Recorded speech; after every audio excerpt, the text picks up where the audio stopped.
film is about a father and his two young sons, and they've recently, unexpectedly, tragically lost his wife and their mum. And the dad's doing everything he can to parent the two boys and keep things going for them, whilst kind of engulfed by the enormity of his loss. And he starts to lose hold on reality, and a kind of malevolent seeming creature begins to stalk him and the boys in the home that they share. And that's the crow. That's Crow, who's the thing with feathers of the title. And yeah, I don't know how much more to say than that. Yeah, and it's a story of that first year and this relationship with this sort of characterization of grief that's born out of the dad's fraying relationship with reality and his obsession over this work he's trying to immerse himself in, and as a coping mechanism, and how painfully isolating and debilitating and at times just compromising grief can be. How it takes him away from being a good father, how it takes him away from being in touch with himself or knowing how to process these feelings that are so powerful and new and universal, sadly. Yeah, that's kind of a synopsis of what the film's about. Yeah, it came to me from a really good friend of mine called Dan Paps, who worked at Faber, the publishers, but he works in music books, and he'd read it through a colleague, and he just sent it to me, not thinking I would turn it into a film. He sent it knowing my taste, and we always share books and things with each other. And he sent me this one. I read it and was absolutely blown away by the fact that I'd never read a novel like that, with the form that it has. It's poetic. It's from three different perspectives. It's deals with a really tough subject in a way that's completely unconventional, and just felt really fresh and new to me. And that's kind of where the story of this film started, really. I got in touch with Max, the author, had a coffee with him, and we immediately got on, had a lot of the same interests, and it started there. And it was a kind of long road from there. That was 9 years ago now, I think.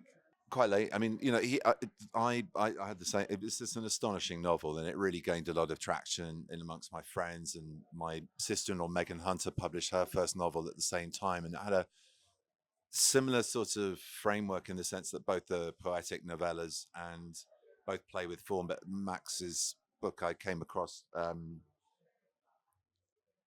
at a time, I guess, when I've been really reading a lot of long form literature, and it just packed such a powerful punch. I think I read it in an afternoon and was just floored by it. And it was one of those books where I couldn't stop recommending it to people. And then my sister-in-law Megan had this lovely moment where he was incredibly supportive, as he is, of good writing, but of people who are just starting out, who he's a genuine admirer of her work. But so I sort of got to know his generosity then. And then Dylan came to me with it a long time after. I'd seen the stage play with Cillian Murphy that Enda Walsh adapted, which was a fantastic cut of the same material, very, very different to the book, very different from our film. So, there's room for all of these modes of storytelling to exist and be celebrated for what they are individually. And I was a bit wary of another form of it until I read his script.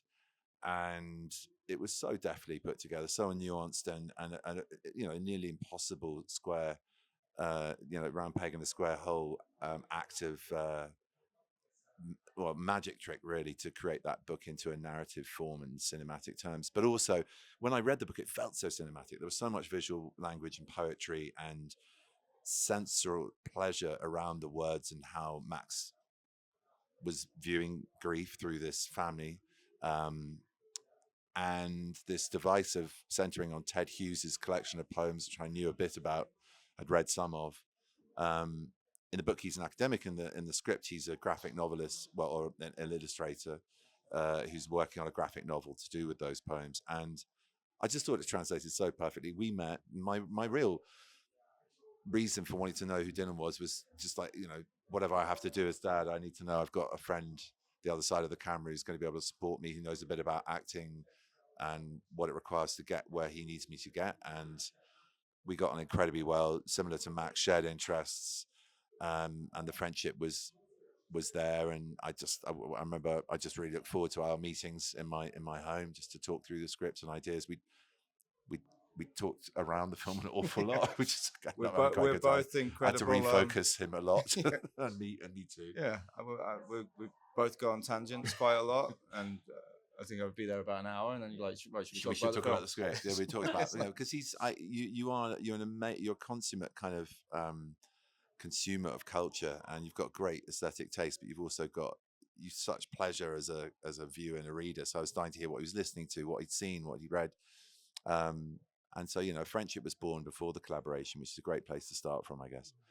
Um, yeah. So, and then as a company, yes, we were thrilled. I really wanted to help Andrea, who is Dylan's producer and who brought the project to us. I really wanted to help augment it in what way we could, and to celebrate the fact that he's a first-time fictional narrative film writer and director, and that's one of the great things about our company is we can platform new voices and original talent, and if they, he's not a novice to the art of filmmaking, but to step up into that new um, module of it, that's a great thrill to be along for that ride as well, and nourish a new talent is kind of it's a lot of why we have the production company in the first place. So it felt like the perfect marriage. I love the care people have in the world of. Am I all right? Are you all right, Benedict, in there? But it's a job. No, of course not.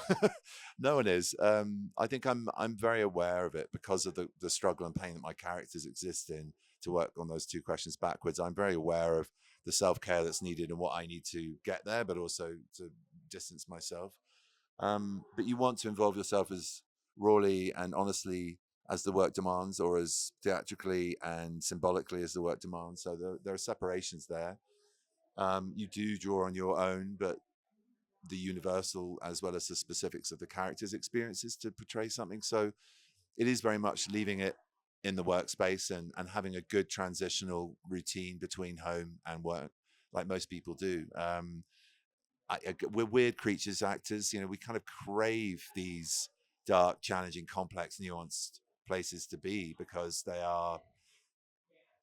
There's more rich material to play with, and I'm at that age where if there's conflict or anything interesting about a character's turmoil, it often involves kids or families or relationships. Um, so I guess yes, there is a parity to Eric, and I think both ones are they toy with unimaginable circumstances, and you know it's very immediate, the empathy you have for your character. I think for that reason, there, but for the grace of God go I. But it's a wonderful job where you get to realize other people's situations and understand that, I don't know, it's to explore something that's outside of a lived experience, even though the milieu of this guy is middle-aged, middle class, he lives in northwest London, it's very similar to me, you know, similar taste in music. I recognize the brilliant He Susie looks a lot like Davis's you as flat. well. He does actually look quite a lot like me. Well, in all honesty, yes, he kind of does. There's not much makeup needed. There's no big sort of wig or facial hair stuff Yeah. going. No, seriously, it's like there's not a huge amount of kind of physical transformation for the role, but so the work goes into understanding who this person is before we meet him in the film, and how then each challenge on the page plays out, and thankfully different from my life.